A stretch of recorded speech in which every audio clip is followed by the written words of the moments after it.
नबीना।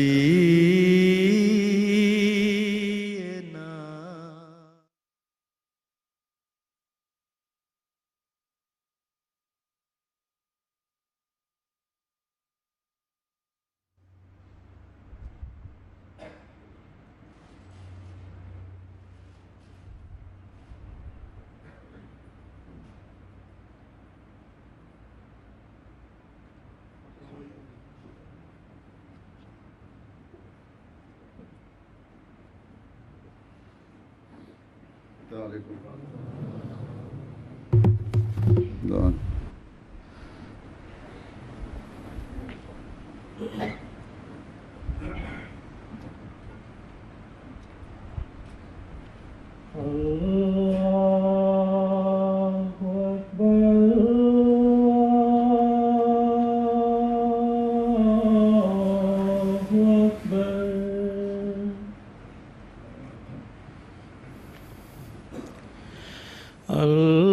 Allahu Akbar,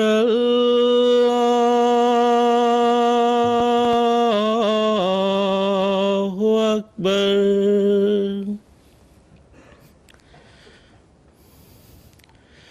Asyhadu an la ilaha illallah.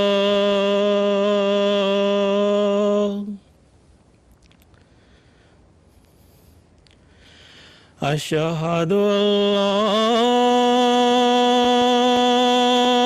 ilaha illallah.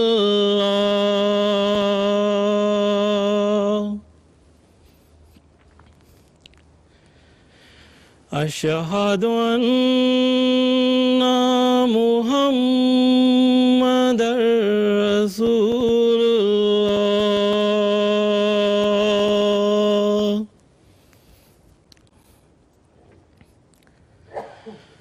Asyhadu anna Muhammadar Rasulullah.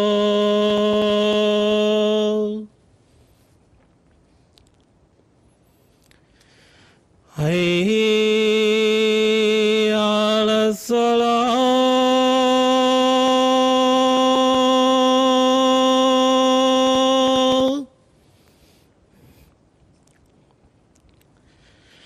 Hayya 'alas salah.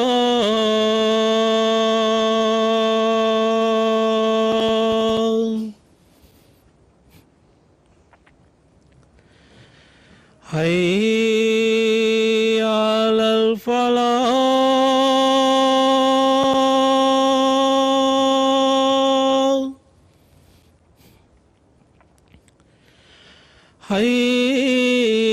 Hayya 'alal falah.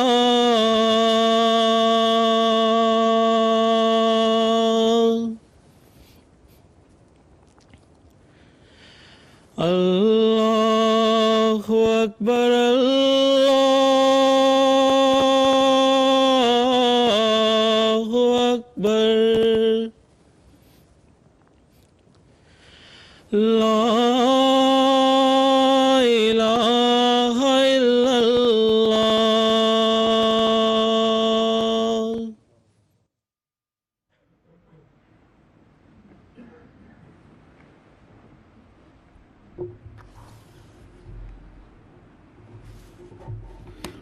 Assalamu alaikum warahmatullah.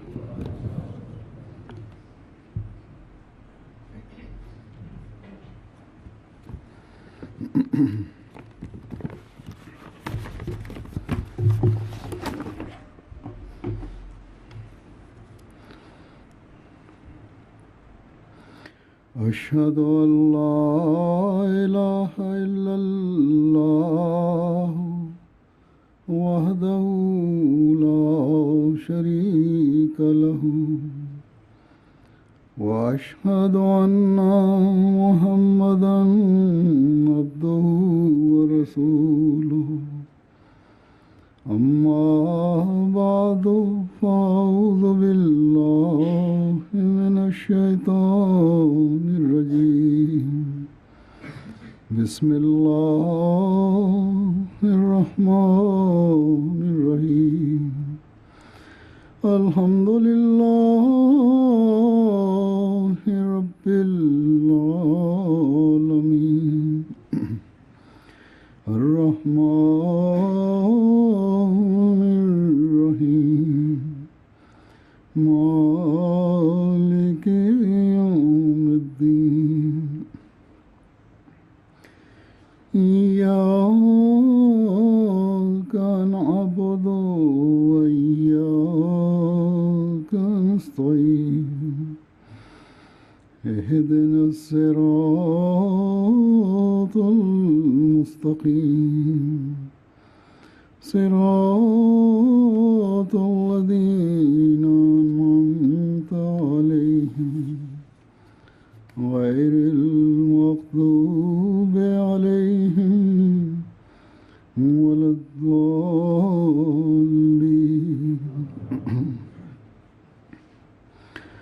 وقل لعبادي يقولوا التي هي أحسن إن الشيطان ينزغ بينهم إن الشيطان كان للإنسان عدوا مبينا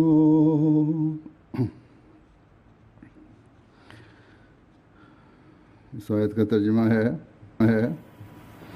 कि और तू मेरे बंदों से कह दे। Die Übersetzung dieses Verses lautet: Und sprich zu meinen Menschen, du sollst solches tun, was gut ist, denn der Teufel ist der Feind des Menschen und er gebietet euch nicht Gutes. Sie haben aus der Übersetzung herausgehört, dass Allah den Menschen eine Botschaft gegeben hat, dass sie jenes sprechen sollten, was am besten ist, was gut ist. Das ist das Erste. Und das Gute ist das, was in den Augen Gottes gut ist. Deswegen hat Allah gesagt, Ibadi, also meine Menschen.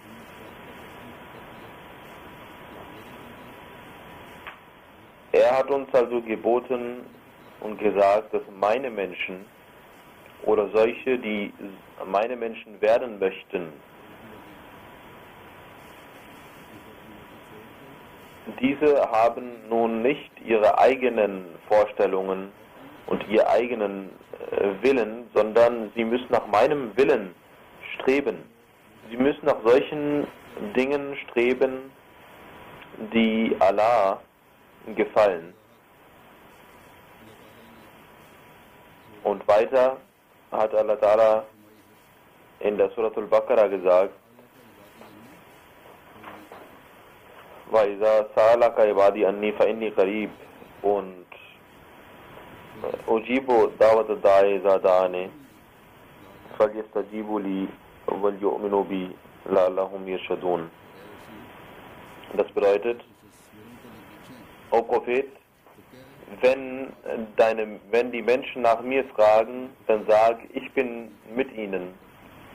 Wenn der Betende sein Bittruf emporhebt, dann höre ich sein Gebet und die Betenden sollen an mir glauben, damit sie Erfolg haben. Der verheißene Messias a.s. hat über Ibadi, also meine Menschen, gesagt, dass jene Menschen, die an Allah und an den Propheten glauben, nur diese können als Ibadi, als meine Menschen bezeichnet werden. Und da sie zu dieser Gruppe von den Menschen Allahs gehören, sind sie Allah sehr nah. Doch die an Allah nicht glauben, können nicht zu dieser Gruppe zählen. Wenn man also zu den wahren Ibadi gehören möchte,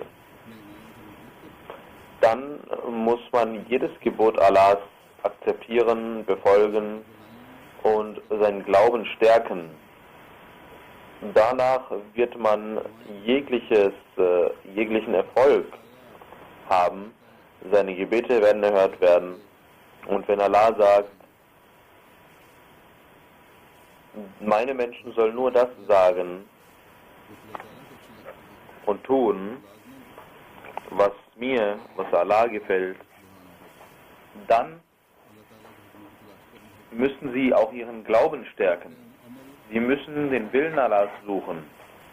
Sie müssen ihre Taten dahingehend ändern, dass sie in den Augen Allahs gut sind.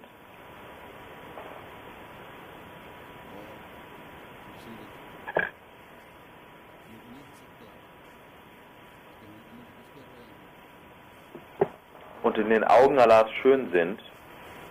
Es kann also nicht sein, dass wir etwas anderes tun und anderes sagen, dass unsere Taten gegen die Gebote Allahs sind, aber wir andere zu Allah aufrufen. Allah hat einen solchen Widerspruch zwischen Wort und Tat als Sünde bezeichnet. Denn Allah sagt, Ja ayyuhallazina amanu lima taquluna ma la taf'alun. O ihr Menschen, die glaubt, warum sagt ihr das, was ihr nicht tut? Kabura maqtan indallahi an taqulu ma la taf'alun. Vor Allah ist das eine große Sünde, dass ihr das tut, dass ihr das sagt, was ihr nicht tut.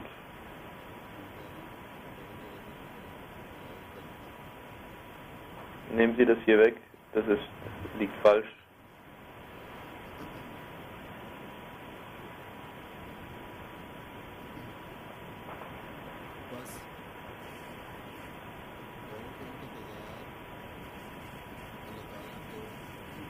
Der Widerspruch zwischen Wort und Tat ist etwas, was Allah missfällt und eine Sünde ist. Auf der einen Seite gibt der Mensch vor zu glauben und auf der anderen Seite dieser Widerspruch, das kann nicht zusammenpassen.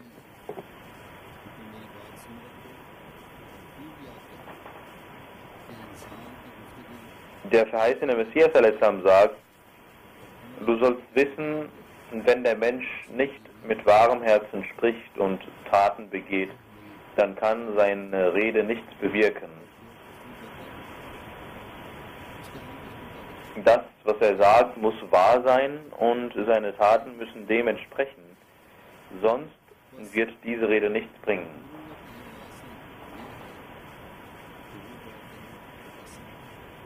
Weiterhin sagt der verheißene Messias, das bedeutet, ihr sollt das tun, was gut ist. Und zwar nicht gut in den Augen der Menschen, sondern vor Allah gut ist. Was gute Taten herbeiführt und schlechte Taten beseitigt. Nicht jeder Mensch kann sagen, dass er frei von Widersprüchen ist und deswegen ein gläubiger Mensch ist. Ein betrunkener Mensch, ein Alkoholiker sagt, ich bin ein Alkoholiker und tue das, was ich sage, dann ist das keine Tugend. Und das ist auch nicht Ahsan, das ist auch nicht gut, sondern das ist eine Sünde. In dieser Gesellschaft sehen wir, dass im Namen der Freiheit Schändlichkeiten Einzug erhalten und ohne Scheu gemacht werden. Und durch das Fernsehen und Internet und Zeitschriften und Zeitungen werden diese Schändlichkeiten und Unzüchtigkeiten verbreitet. Im Namen von Mode werden schamlose Kleidungen geworben. Diese Menschen haben auch keinen Widerspruch zwischen ihren Worten und Taten, sind aber dennoch sündhaft, weil sie gegen die Gebote Allahs laufen. Es gibt also einige Menschen und Jugendliche, die sich von diesen Menschen beeinflussen lassen und sagen, dass dieser Mensch wahr ist und das tut, was er sagt. Er ist nicht widersprüchlich. Er hat nicht zwei Gesichter. Diese Menschen sollten wissen, dass dieses Freisein von Widersprüchen keine Tugend ist, sondern etwas ist, was von Allah fernhält, weil es Sünden sind, die diese Menschen begehen. Deswegen sollen die Jugendlichen, die Männer und die Frauen, die in diesen Gesellschaften leben, sich von diesen Dingen fernhalten. Sie sollen sich vor Allah niederknien und immer beten, Ihdina Sirat al-Mustaqim, unser Herr, führe uns auf den geraden Weg.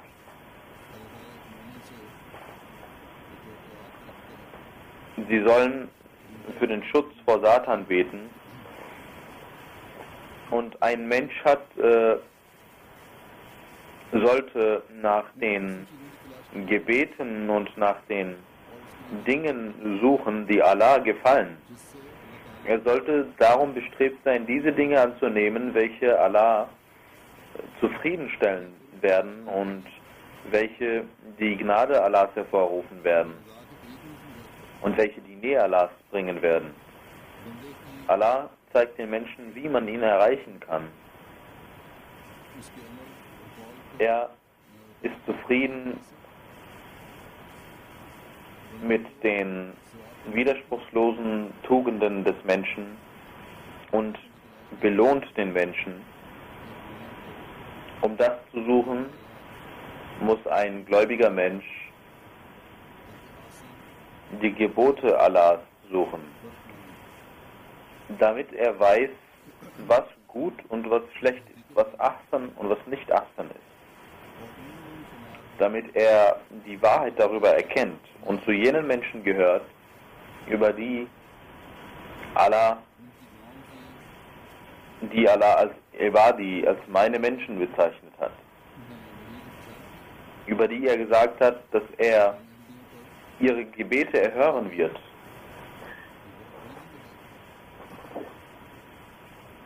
Das ist eine große Verantwortung, die wir Ahmadis heute in dieser Zeit haben. Denn wir haben an den Imam der Zeit geglaubt und versprochen, dass wir keinen Widerspruch zwischen Tat und Wort haben werden und all das tun werden,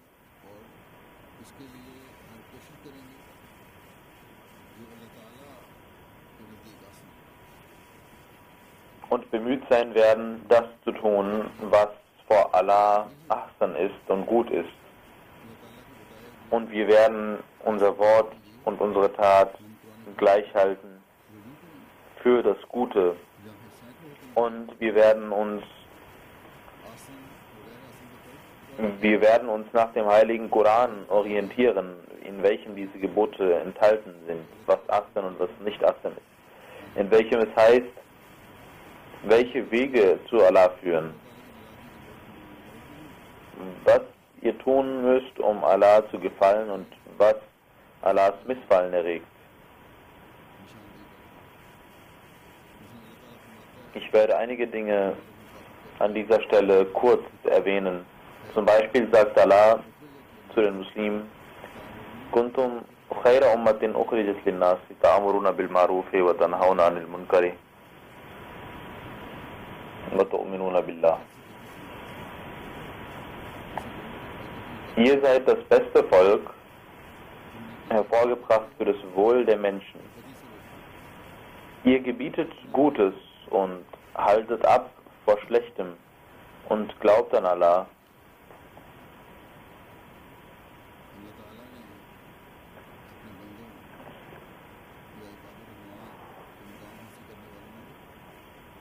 Allah hat also seine Menschen, die Gemeinschaft seiner Menschen als die beste Gemeinschaft bezeichnet, das beste Volk bezeichnet. Warum? Weil sie nach den Geboten Allahs streben und weil sie das Gute in ihrem Wort und ihrer Tat pflegen. Weil sie Gutes gebieten und weil sie nicht ihrem Ego folgen, sondern jeder Rechtleitung folgen, welche Allah für seine Nähe ihnen gegeben hat. Allah sagt, ihr seid deswegen das beste Volk, weil ihr vor schlechten Dingen abhaltet. Weil ihr nicht nur selbst euch vor diesen Dingen fernhaltet, sondern auch anderen gebietet, sich davon fernzuhalten, damit ihr alle vor der Strafe Allahs bewahrt werdet. Und euer Glaube an Allah ist stark. Deswegen seid ihr das beste Volk. Ihr seid überzeugt,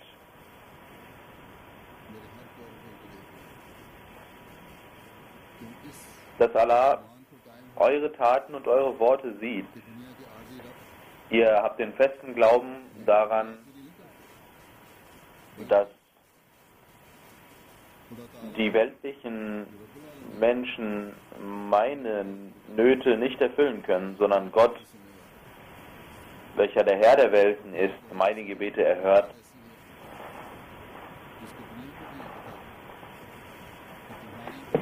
Und das sollt ihr aber auch in der Welt verbreiten und der Welt sagen, dass die Leute nur dann Erfolg haben können, wenn sie an Allah glauben. Und diesen Erfolg finden sie nicht in weltlichen Dingen, im Luxus. Dann sagt Allah im Heiligen Koran,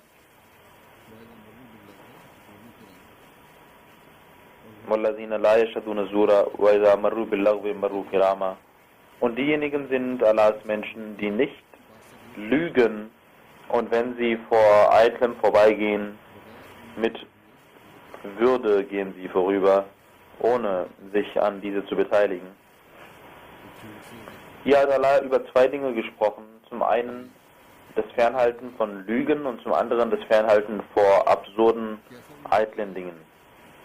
Erstens sollen die Menschen nicht lügen. Egal was passiert, es ist verboten, eine lügnerische Aussage zu treffen. Und Allah sagt, ihr sollt die Wahrheit sagen, auch wenn ihr gegen euch selbst oder gegen eure Eltern oder gegen eure Liebsten aussagen müsst. Das ist das Niveau der Wahrheit, welches wir haben müssen, damit wir zu jenem Ahsan gehören, zu jedem Guten gehören, welches Allah als Gutes bezeichnet hat und das uns zur Nähe Allahs führen wird. Das uns dazu führen wird, dass wir in Tugenden voranschreiten und zu jenen Menschen gehören, welche die wahren gläubigen Menschen Gottes sind. Dann sagt Allah über die Wahrheit, Ja ayyuhallazina amanu taqullaha wa qulu qawlan sadida. O ihr Gläubigen, ihr sollt Allah fürchten und das sagen, was wahr und frei von Lüge und Makel ist.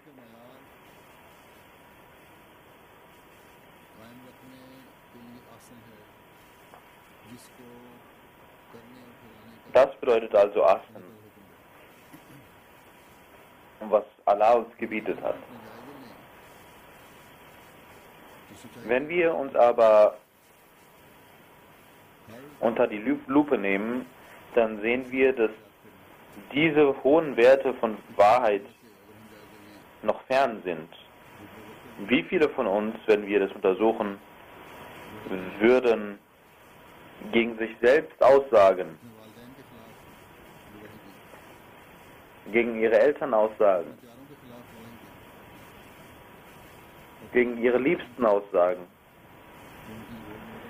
und dieses Niveau anstreben, dass ihre tägliche Rede, ihr Handeln frei von Lügen ist, von jeglicher Art von Lügen. Irgendwo wird man entweder aus Eigeninteresse oder aus Interesse der Frauen oder des Egos wird man Leute finden, die nicht bereit sind, ihren Fehler einzugestehen. und sie versuchen sich selbst zu schützen und ihre Interessen zu wahren. Die Wahrheit und die wahre Rede, die Allah als Wahrheit bezeichnet hat, gehört zu Asan. Und Allah möchte, dass es Wahrheit gibt, die frei von Makel ist. Wenn wir das anstreben, wird es weder in unseren Häusern noch in der Gesellschaft Streit geben. Wir werden nicht zu Gerichten gehen müssen, nicht zu Qasar gehen müssen und überall würde Frieden herrschen. Und auch in der Nachkommenschaft würde dies passieren. Dann sagt Allah,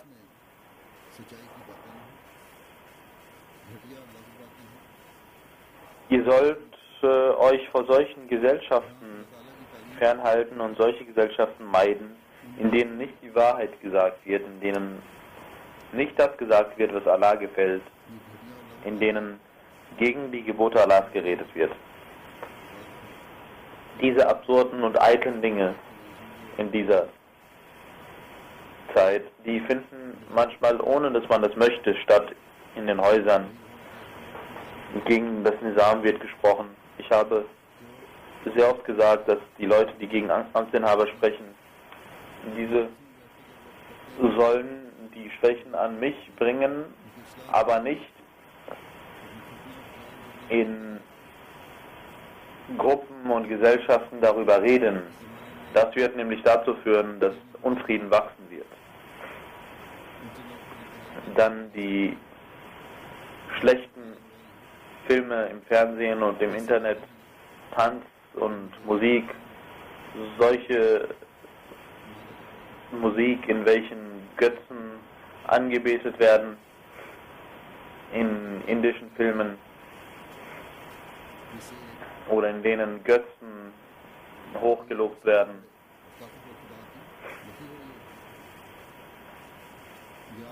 Und so praktisch der eine Gott verneint wird. Oder dass diese Götzen ein Weg sind, um zu Gott zu kommen. Das alles ist Schirk und Lagwiyat. Und Schirk, Götzendienerei und Lüge sind dasselbe. Diese Musik zu hören ist nicht richtig. Dann Facebook, Twitter, Chatting und so weiter. Hier finden wir viele Dinge, die unzüchtig sind, die zu Streit führen. Und einige Jugendliche schicken mir das, was dort alles geschickt wurde. Sie selbst haben sich dann daran beteiligt. Und das sind Dinge, die kein Mensch hören möchte. Es gibt gute, bekannte Familien, deren Kinder daran beteiligt sind und sich so zur Schau stellen. Ein Ahmadi muss sich davor beschützen. Ein Ahmadi-Muslim muss nach Gutem suchen. Er muss nach solchen Dingen suchen, die euch in den Tugenden und in guten Dingen weiter voranschreiten lassen, damit ihr zu den guten Menschen Allahs gehört und damit ihr vor dem Fluch bewahrt werdet, welche für diese Leute bestimmt ist. Es gibt viele gute Dinge, die Allah uns gelehrt hat. Wege zur Tugend zu zeigen, ist da etwas Gutes. Sich selbst und andere vor Schlechtem zu bewahren, ist Gutes.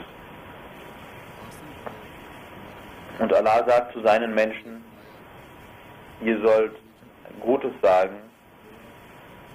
Und Allah sagt, وَلِكُلِّ وِجْهَةٌ هُوَ مُوَلِّيهَا فَاسْتَبِقُوا الْخَيْرَاتِ.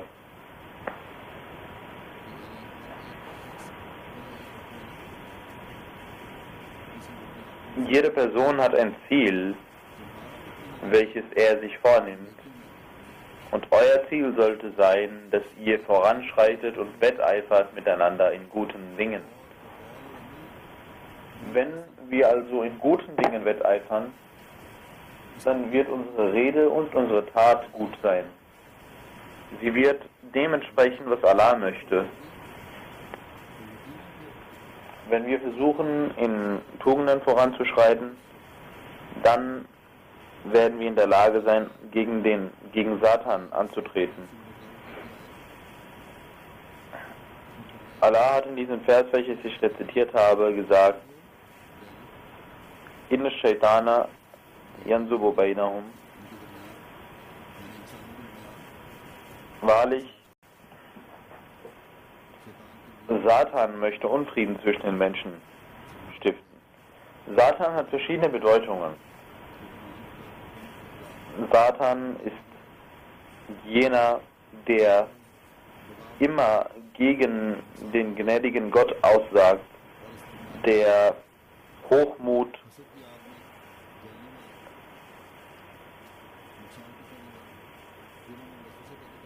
anstiftet, der in den Herzen Unfrieden schafft und der alles das macht, was nicht Affen ist und was Allah nicht geboten hat. Er möchte nicht, dass die Menschen die Pflichten gegenüber Allah und gegenüber den Menschen einhalten, und er stellt sich immer dagegen. Nazra bedeutet satanische Dinge und Vorschläge, die Unfrieden stiften. Allah sagt also, Satan, der Teufel, ist für den Menschen Aduvum Mubin, also ein offenkundiger Feind. Wenn ihr zu meinen Menschen gehört, wenn ihr nicht das macht, was ich gesagt habe, wenn ihr nicht das tut, was zu tun ich geboten habe, dann werdet ihr in den Schoß Satans fallen. Und Satan wird euch zu Lüge führen, zu Hochmut führen, zu Widerstand führen und dazu führen, dass ihr anderen gegenüber schadhaft und streithaft seid. Er wird euch brennen lassen im Feuer des Hasses. Der heilige Prophet sallallahu alaihi wasallam sagte: Ihr sollt nachts vor dem Schlafengehen die Suratul Falaq und Suratul Nas 3-mal rezitieren und diese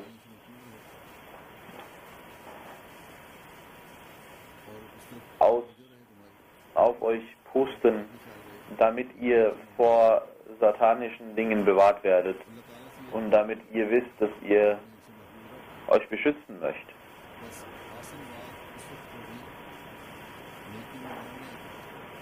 Ihr sollt beten, dass Allah euch davor bewahrt.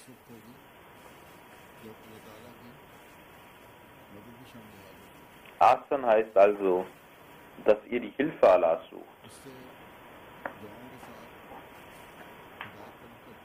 Dass ihr durch Gebete seine Rechtleitung sucht,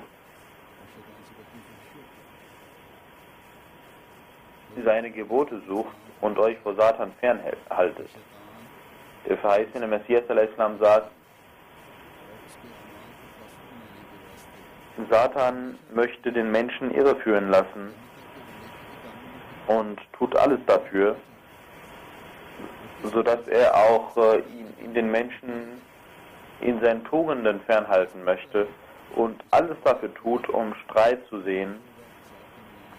Wenn der Mensch betet, möchte der Satan im Herzen des Betenden solche Gedanken einfließen lassen, die entweder ihn vom Gebet fernhalten oder dies als Schau machen lassen. Wir sollten uns niemals vor den Angriffen Satans beeinflussen lassen, wie die Menschen, die ihm ergeben sind. Er scheut aber nicht einmal, rechtschaffene Menschen anzugreifen und greift diese an diejenigen, die unter der Segnung Allahs leben und die Angriffe Satans kennen, sie beten zu Allah, dass er sie davor bewahrt. Doch schwache Menschen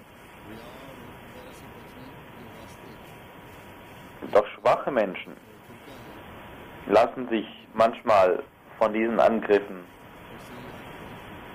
heimsuchen.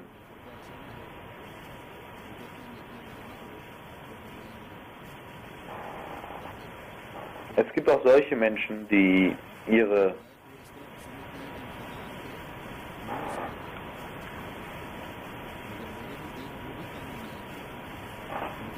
Tugenden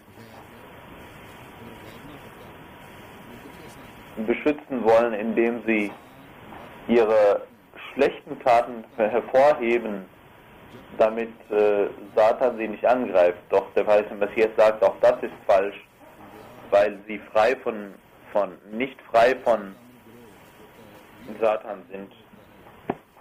Ein vollständiger Mensch ist jener, der sich einem Propheten anschließt, der sich von Fremdheit fernhält.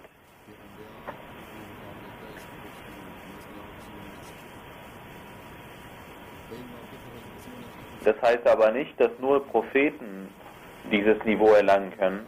Der verheißene Messias al-Islam hat gesagt, ihr sollt euer Niveau so hoch machen und sogar gesagt, ihr sollt zu den Freunden Allahs werden, zu Walis werden, nicht zu solchen Menschen, die einem Wali ergeben sind, sondern selbst zu Walis werden. Dann hat Allah uns das Vorbild des heiligen Propheten sallallahu alaihi wasallam gezeigt und gesagt, das ist für euch das vollkommene Vorbild, ihr sollt dieses befolgen. Um sich also vor den Angriffen Satans zu bewahren, muss man Anstrengungen unternehmen und dafür ist das Ahsan, die Ahsan-Rede, die gute Rede wichtig. Es ist wichtig, immer zu wissen, was Allah zu jeder Situation geboten hat. Dann hat uns Allah die letzten beiden Suren gelehrt, in welchem wir uns durch die wir uns vor den Angriffen Satans beschützen können. Dann sagt Allah, wa imma yanzaghannaka min ash-shaytani nazghun fasta'iz billah innahu huwas samiul alim. Wenn ein Angriff Satans kommt, etwas kommt, was von Satan ist, was gegen das Gute ist, dann sollst du Allahs Zuflucht suchen. Ihr sollt dafür beten, dass ihr die Zuflucht Allahs erlangt. A'udhu billahi minash shaitanir rajim sollt ihr beten. La hawla wa la quwwata illa billah sollt ihr beten.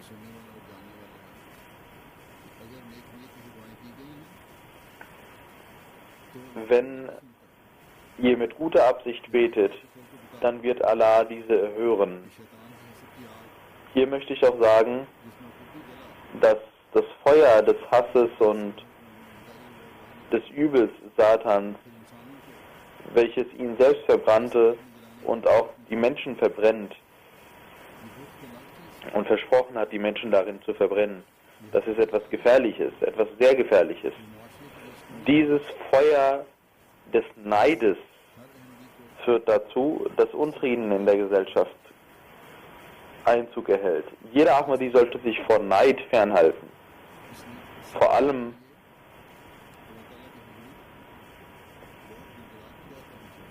sollte man dafür beten vor Allah.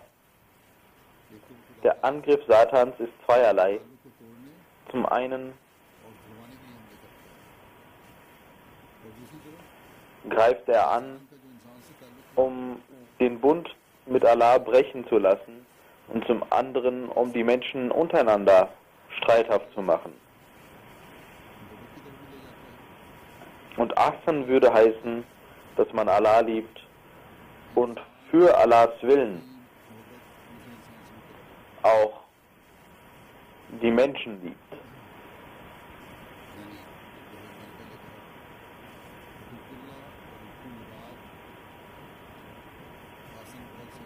Die Rechte gegenüber Allah und gegenüber die Menschen kann man nur durch eine gute Rede und eine gute Tat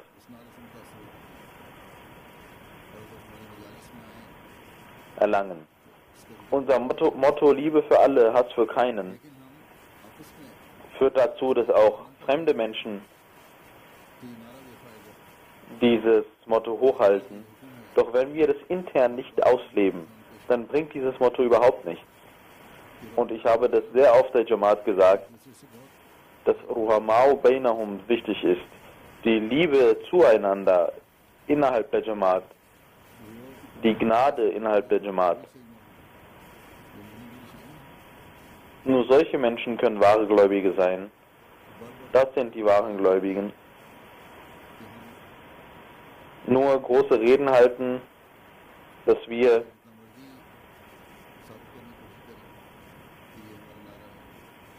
beweisen möchten, dass das unser Motto ist, Liebe für alle, Hass für keinen. Das bringt nichts. Und wenn wir sagen, dass das die Einheit der Jamaat ist, das alles kann nur dann wahrhaft Auswirkungen haben, wenn in unseren Häusern, in unserer Gesellschaft diese Atmosphäre herrscht. Dass man gegenseitig gnädig ist, dass man sich einander vergibt. Das ist eine Tugend, über die Allah ganz besonders gesagt hat und sagte, وَلْيَعْفُوا وَلْيَصْفَحُوا, ihr sollt untereinander vergeben und ihr sollt gnädig zueinander sein. Allah hat viele Gebote genannt, welche zur Nähe Allahs führen. Doch diese Welt ist derlei, dass auf jedem Schritt Satan wartet und Widersprüche in unseren Taten und Worten führt und uns fernhalten möchte vor Gott, vor dem, was der wahre Diener Allahs ist. Deswegen sollten wir wissen, dass Satan immer seine Aufgabe machen wird. Das hat er schon seit der Geburt Adams gesagt, dass er vor Allah sagte, ich bitte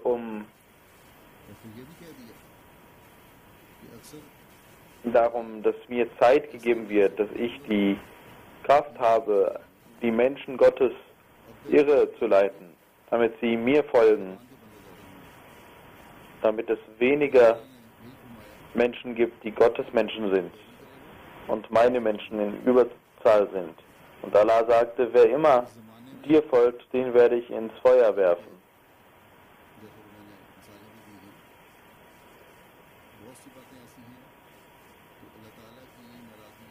In dieser Zeit, ich habe viele Beispiele genannt, gibt es viele Dinge, die Gott missfallen. Doch wenn man diese richtig verwenden würde, wären diese Dinge gut. Ihr falscher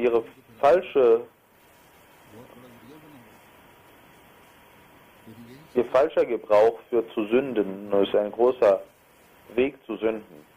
Doch diese Dinge können auch gute Dinge verbreiten, zum Beispiel das Fernsehen.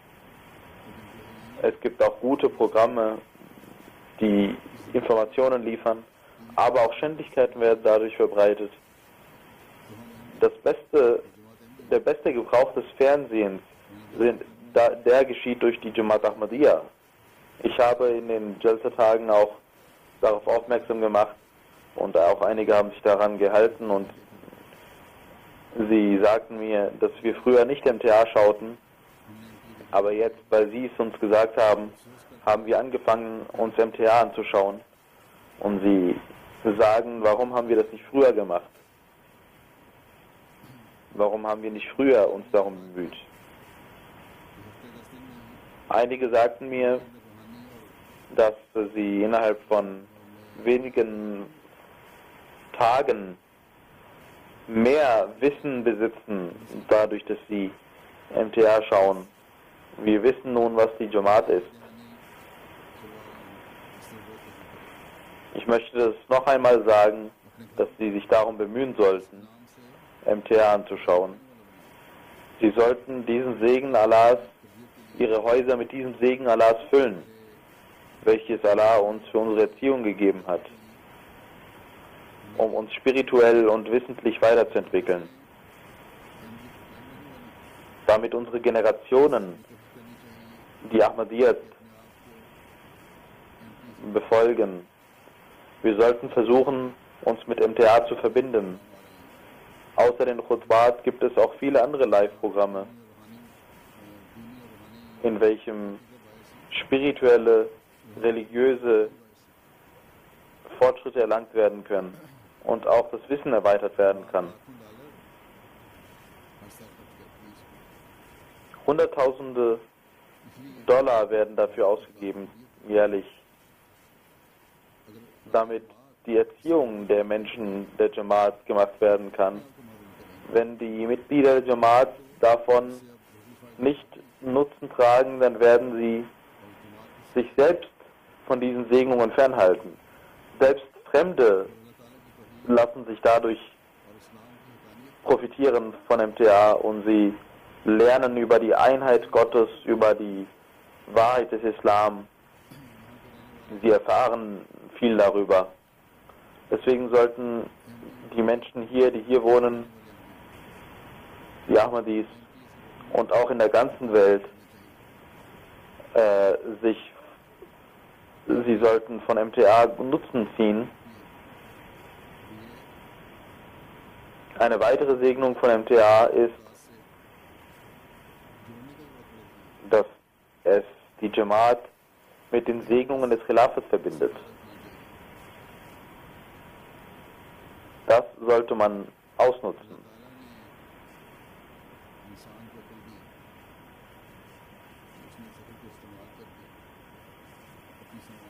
Allah hat dem Menschen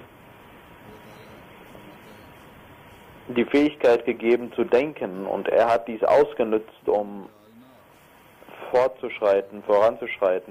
Allah sagt, Inna ja'alna ma'al al-ardi zinatan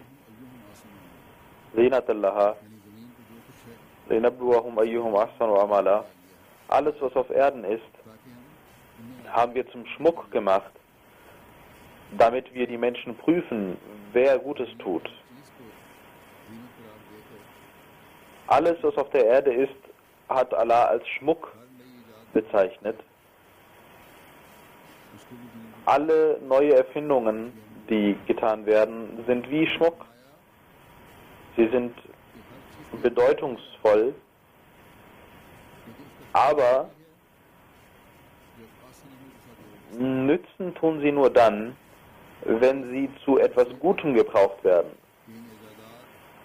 Das ist also eine Ermahnung für uns, dass wir diese Erfindungen dann ausnutzen können, wenn wir diese als Ahsan verwenden, zum Guten hin verwenden. Diese Erfindungen sind nur dann schön, wenn wir dadurch das Wohlgefallen Allahs suchen oder diese dazu nutzen, das Wohlgefallen Allahs zu suchen und nicht Unfrieden zu verbreiten. Denn wenn es kein Ahsan-Tat ist, wird dies zu einer Prüfung. Und ich habe viele Beispiele genannt. Nehmen Sie das Fernsehen alleine, welches großen Nutzen hat und welches auch eine große Prüfung ist. Viele Häuser sind aufgrund von Internet und Chatting zerstört worden. Viele Kinder gehen zugrunde, weil im Namen der Freiheit die neuen Erfindungen falsch gebraucht werden. Für einen wahren Diener Allahs ist es wichtig,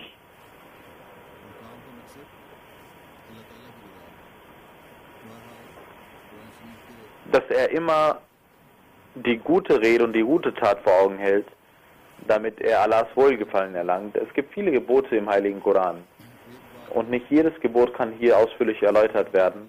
Eine Sache, die wichtig ist, die ich heute ansprechen möchte und auch am Anfang getan habe. Allah sagt an einer Stelle,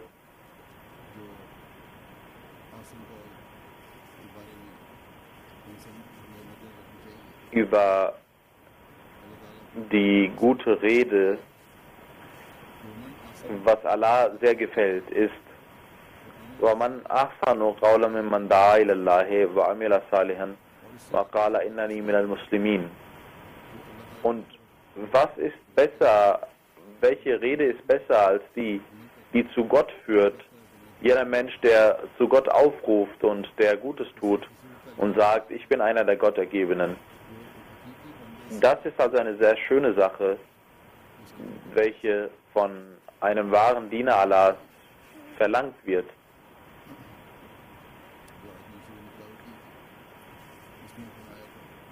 Am Anfang habe ich einen Vers rezitiert, in welchem Allah sagte, Yaqulu lati hiya ahsan.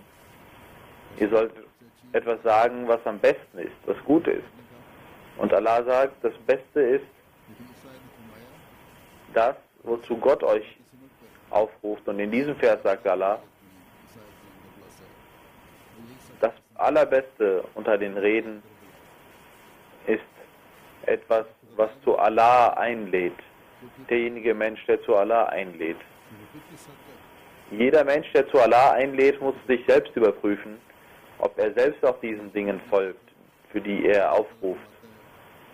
Auch am Anfang sagte ich, dass Allah sagt, ihr sollt nicht das sagen, was ihr nicht tut, denn das ist eine Sünde. Ich habe also ausführlich erläutert, dass jener Mensch, der zu Allah aufruft, seine Rede und seine Tat vereinen muss und sich vollständig Allah unterordnen muss. Das ist das größte Beispiel der islamischen Lehre.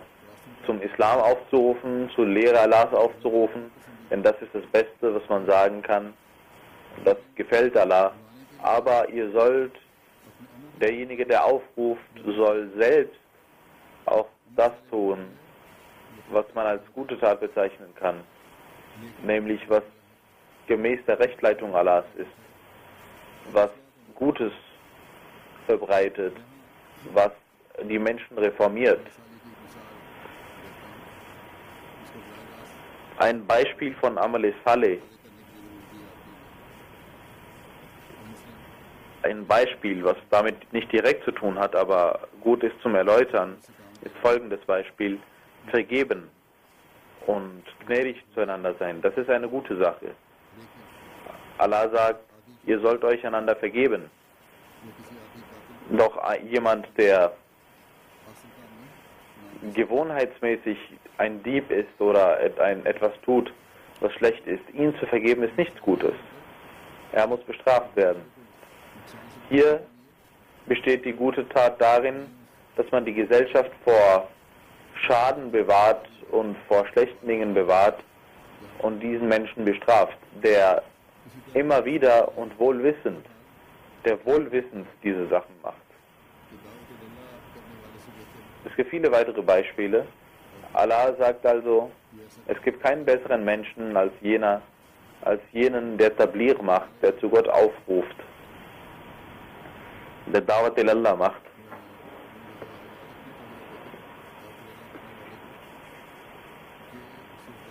Aber jemand, der zu Gott aufruft, muss wissen, dass ein Aufruf zu Gott nicht ausreicht, sondern jede Tat muss eine gute Tat sein.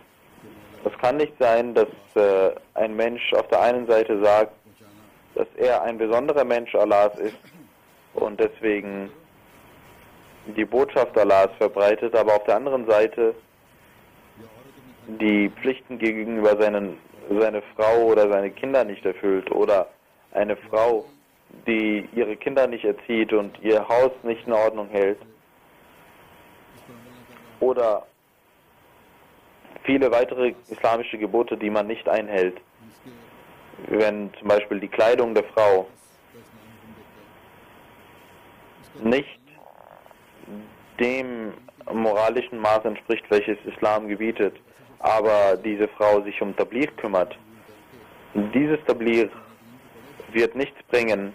Jemand, der durch dieses Tabligh den Islam annimmt und den Koran liest, wird sagen, du hast zwar Tabligh gemacht, aber Der Koran sagt, dass man Parda einhalten muss. Du tust das nicht. Dann gibt es viele weitere Dinge, Lüge, üble Nachrede, andere Dinge. Diese Menschen werden nicht vergeben werden, weil man Tabligh gemacht hat. Allah sagt, jemand, der Gutes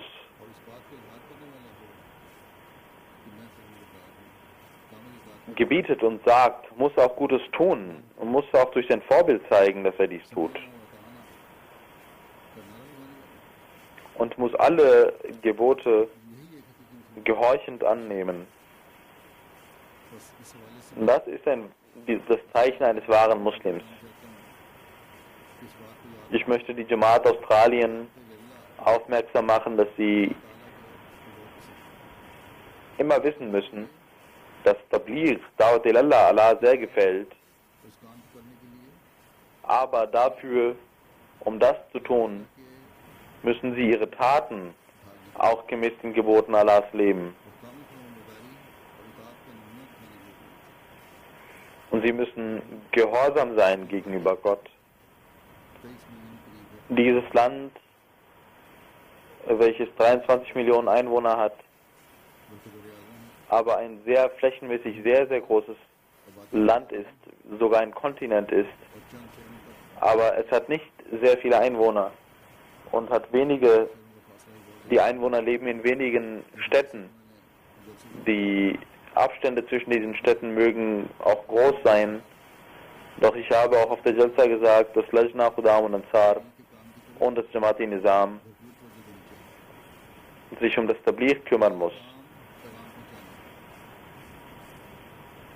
Unsere Aufgabe ist es, die Botschaft zu überbringen und Allah wird Früchte hervorbringen. Wenn wir auch beten, dann wird inshallah Allah uns die Früchte zeigen und die Ergebnisse zeigen. Niemand kann uns sagen, niemand sollte sagen können, dass wir die Jamaat Ahmadiyya nicht kennen. Ich habe beim Eid zufällig auf MTA gesehen, hier in diesem Studio, und unser Naib Mishab Khalid Saifullah Sahab sagte, dass 1989 der vierte Kalif hier das Eid und das Jumma leitete und die Moschee sah aus, als ob sie sehr, sehr groß wäre. Und es waren vielleicht 250 Leute da. Und heute sind es 2500 Leute. Damals hat man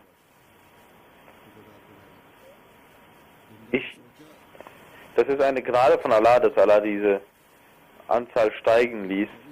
Und ich habe Alhamdulillah gesagt. Aber nach 24 Jahren sind das Leute aus Pakistan und Fiji, die gewachsen sind. Und es sind nur wenige Ahmadis, die aufgrund des Tablighs Ahmadis geworden sind. Und auch die hat man nicht hier in den 24 Jahren nicht einmal 24 neue Ahmadis gewinnen können. Nicht einmal ein Ahmadi im Jahr. Dass diese steigende Anzahl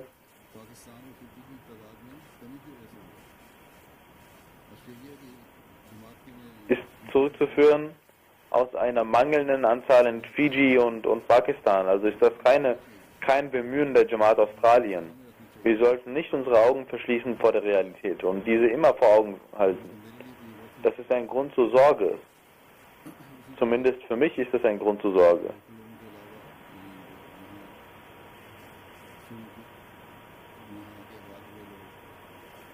Genauso die Australier, die hier leben, die davor gab es auch Araber und andere Völker, die hier sich niedergelassen haben. Diese sollte man auch aufsuchen und Tabligh machen mit gezielter Planung. Ich habe gesehen, dass die Australier das hören, was man ihnen sagt. Sie möchten zuhören, wenn man diese Menschen aufsucht, dann wird es viele Menschen geben, sicherlich, die eine gute, reine Natur besitzen und die das hören werden und die wahre Religion annehmen werden. Sie müssen zu jeder Gesellschaftsschicht hervordringen und ihnen die Botschaft geben. In Melbourne habe ich viele Leute getroffen, die Ahmadis kannten, aber die über die wahre Botschaft des Islam nichts wussten. Sie glauben zwar, dass Ahmadis gute Leute sind und dass sie Freundschaften pflegen zu diesen Menschen, aber sie kennen die Botschaft des Islam nicht. Darum muss man sich bemühen.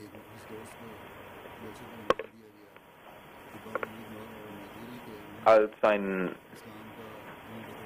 Mensch auf der Jalsa Salana ausgezeichnet wurde, weil er 20.000 Flyer verteilte, obwohl er auch behindert war.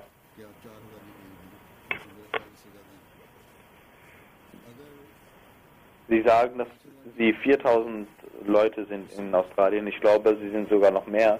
Wenn sie 5.000 Leute sind und nur die Hälfte, 2.000 Leute Flyer verteilen würden, dann hätten sie 10 Millionen Flyer verteilen können. Und sie hätten die halbe Einwohnerzahl Australiens erreichen können. In einem einzigen Jahr. Dann hätten sie den nächsten Flyer vorbereitet. Auch wenn sie nur ein Viertel erreicht hätten.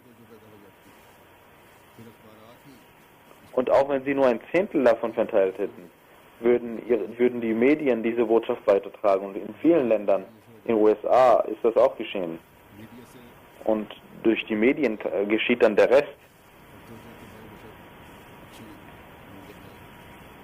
Sie haben zwar Kontakte zu den Medien, habe ich gesehen, aber diese müssen genutzt werden, um die wahre Botschaft des Islam zu verbreiten. Es gibt hier viele Menschen, die im fortgeschrittenen Alter sind. Auch diesen Menschen sage ich, sie haben auch Zeit, sie sind zu Hause und haben Zeit. Sie sollten Flyer verteilen. Sie sollten Literatur der Jamaat verteilen. Diese Zahlen, die ich gezeigt habe, sind nur, um Sie darauf aufmerksam zu machen. Ich weiß, dass Sie viel veröffentlichen, wenn Sie 5, 6 Cent brauchen, um einen Flyer auszudrucken, dann summiert sich das auf. Für 10 Millionen brauchen Sie 500.000 $. Aber auch wenn Sie Hunderttausende veröffentlichen, und das können Sie machen, dann können Sie viel erreichen.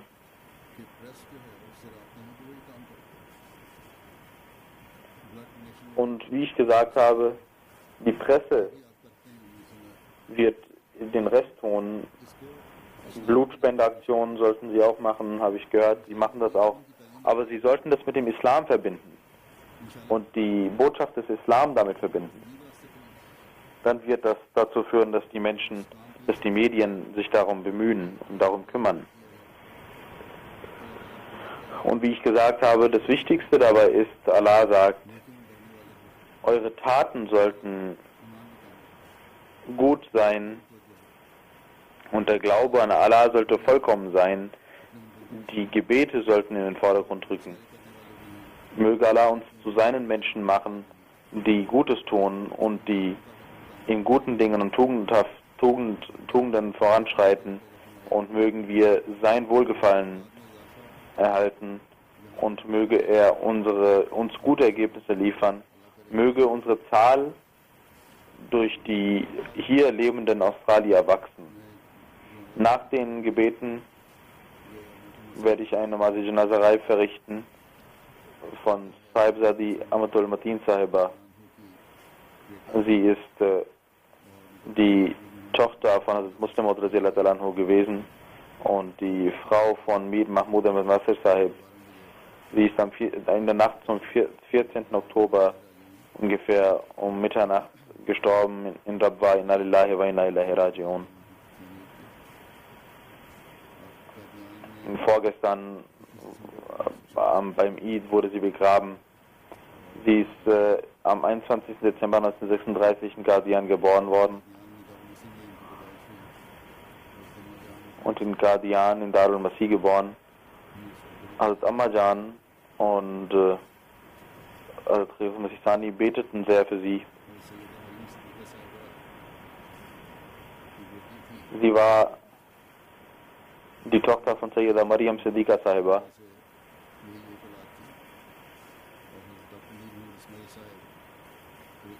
Die Tochter von dieser Frau, von der Muslim Maud, und sie war die Enkelin von Dr. Mir Muhammad Ismail Sahib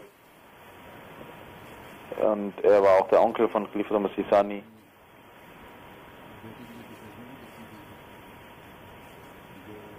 Also Muslim Maud hatte auch für seine Tochter einige Gedichte geschrieben, welche in Kalam Mahmud veröffentlicht sind, zum Beispiel Meri Raat Din Meri Ek Sada Hai, Ki Is Aalam Mein Kaun Ka Ek Khuda Hai. Das ist ein Vers, welches dort veröffentlicht ist. Und vor allem unter den Töchtern habe ich gesehen, sie hatte eine sehr enge Bindung zu Allah und betete sehr inbrünstig.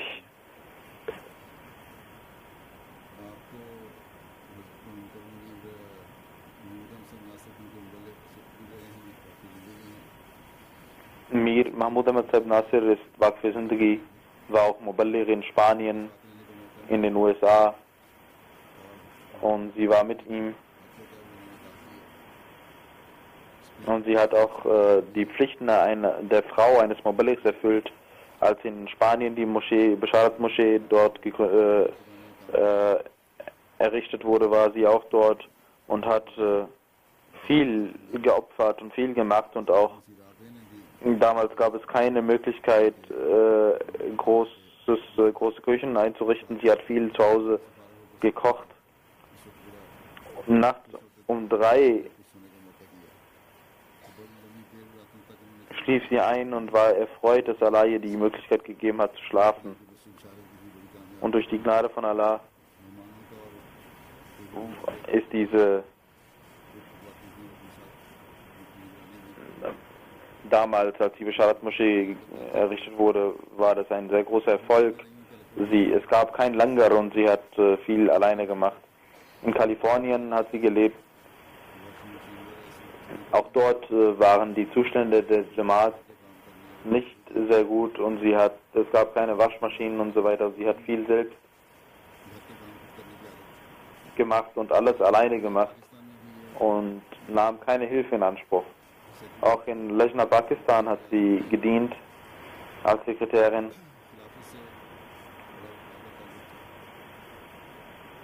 Sie hat eine enge Bindung zum Khilafat gehabt. Sie war meine Tante gewesen, meine Khala. Aber nach dem Khilafat hat sie große Liebe und große Ehre verspürt.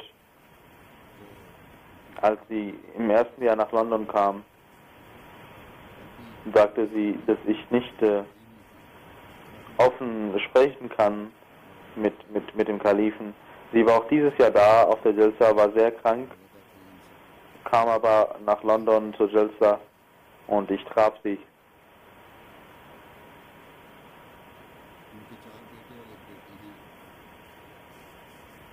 Sie hat 4 Söhne und eine Tochter. Der Mann ist Mir Mahmud Ahmad Sahib. 2 Söhne sind Waqf Zindagi, Ghulam Farooq Sahib, Computer Science in den USA und heutzutage arbeitet er in Rabwa in Sadr Anjuman Ahmadiyya. Und zweitens der zweite Waqf Zindagi, der befand sich in den USA und kam nach London und ist mit mir. Muhammad Ahmad Sahib, er war hier, auch in Australien, aber ist jetzt vor einigen Tagen nach Rabwa zurückgegangen. Und beide Brüder sind sehr aufrichtige Diener. Möge Allah ihnen auch in der Zukunft die Kraft geben und die Ränge der Verstorbenen erhöhen.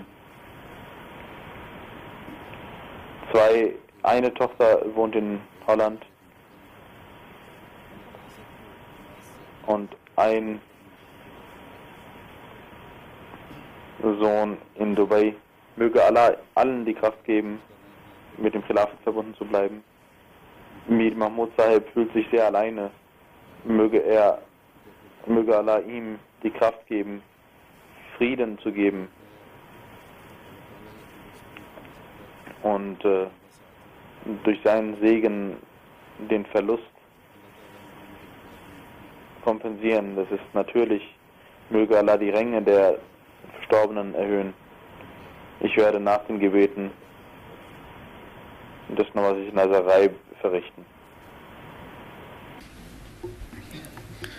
Alhamdulillah, alhamdulillah, nahmaduhu wa nasta'inuhu wa nastaghfiruhu wa nu'minu bihi wa natawakkalu alayhi wa na'udhu billahi min shururi anfusina wa min sayyiati a'malina. من يهده الله فلا مضل له ومن يضلل فلا هادي له ونشهد أن لا إله إلا الله ونشهد أن محمدا عبده ورسوله. عباد الله رحمكم الله إن الله يأمر بالعدل والإحسان وإيتاء ذي القربى وينهى عن الفحشاء والمنكر والبغي يعظكم لعلكم تذكرون. اذكروا الله يذكركم وادعوه يستجب لكم ولذكر الله أكبر.